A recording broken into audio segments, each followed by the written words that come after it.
حضرت شیخ عبدالقادر جیلانی رحمۃ اللہ علیہ بچپن سے ولی تھے۔ آپ رحمۃ اللہ علیہ ابھی اپنی ماں کے بطن میں تھے اور ماں کو جب چھینک آتی اور اس پر جب وہ الحمدللہ کہتی تو آپ رحمۃ اللہ علیہ بطن ہی میں جواباً یرحمک اللہ کہتے۔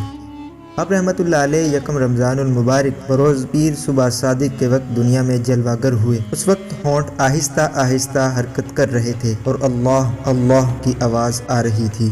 جس دن آپ رحمۃ اللہ علیہ کی ولادت ہوئی اس دن آپ رحمۃ اللہ علیہ کے دیار ولادت جیلان شریف میں 1100 بچے پیدا ہوئے۔ وہ سب کے سب لڑکے تھے اور سب ولی اللہ بنے۔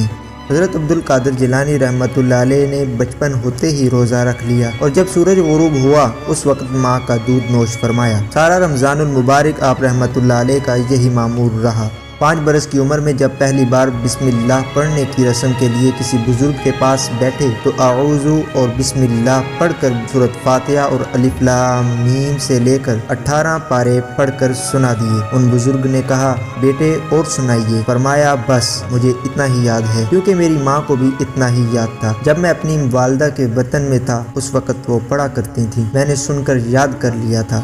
جب آپ رحمۃ اللہ علیہ بچپن میں کھیلنے کا ارادہ فرماتے غیب سے آواز آتی اے عبدالقادر ہم نے تجھے کھیلنے کے واسطے نہیں پیدا کیا۔ آپ رحمۃ اللہ علیہ مدرسے میں تشریف لے جاتے تو آواز آتی اللہ کے ولی کو جگہ دو۔